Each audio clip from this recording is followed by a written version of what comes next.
Be on guard mga kananay, huwag maging kampante.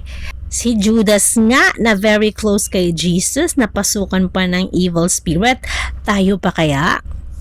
Hi, I am Donna, a nanay transformed by God through motherhood. To begin with, let's talk about Judas Iscariot. Judas was personal chosen by Jesus. It wasn't just a random pick, pero pinili siya ni Jesus sa kanyang ministry. Siguro kasi in the beginning, he is competent, reliable, and responsible. Kaya nga naging treasurer siya sa kanilang grupo from John 12:6. But in the Bible, it mentioned din a couple of times na kumukuha or kumukupit siya ng money or nangawat siya kumbaga sa kaban ng ministry ni Jesus to use it for himself. Now, dun pa lang, it's clear that he struggled internally, lalo na sa greed and dishonesty.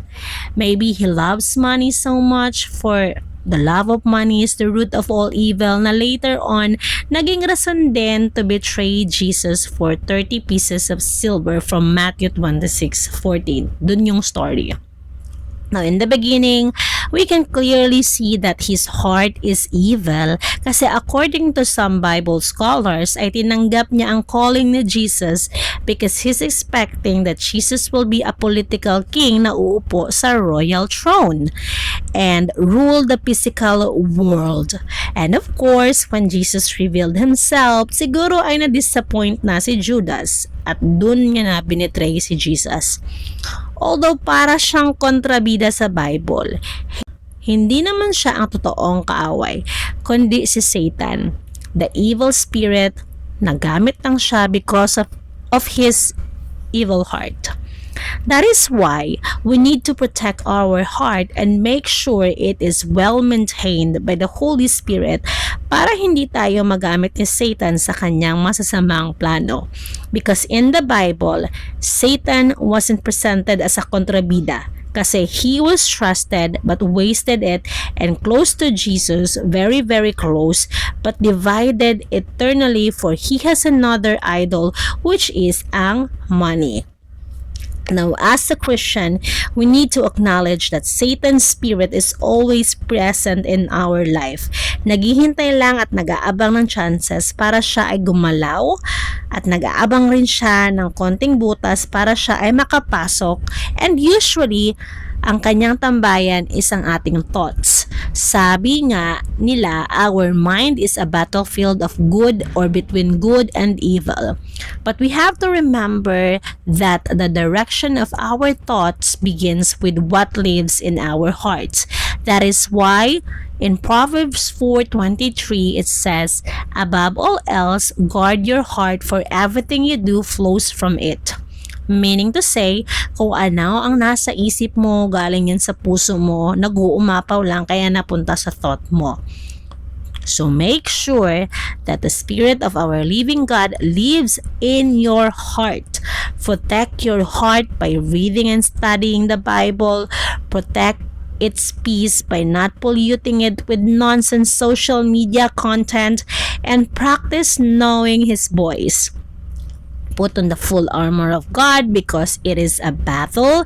Sharpen your armor every day so that you can win this battle. As a mother, we need to do it because we are mostly under attack by Satan kasi mapuso tayong tao. May emosyon kumbaga. But knowing that it is also one of the characteristic of God, it's all enough para mas maging masigasig tayong maghanda sa spiritual na labanan. By the way, if you like this kind of content, please subscribe para ma-update kayo if may bago tayong pag-uusapan. Paki-share na lang din sa iba baka kasi ito yung kailangan nilang marinig today. Now, pwede natin gawing example yung temptation ni Jesus sa wilderness from Matthew 4:1-11 na kung saan the battle wasn't physical at all but through God's words. Para lang silang nagpalitan ng mga verses sa Bible ni Jesus and ni Satan. Now, naipanalo ni Jesus ang kanyang sariling temptation from Satan gamit lang ang salita. Kasi of course, memoryado na ito ni Jesus by heart. Interestingly, Satan also knew the words of God so well.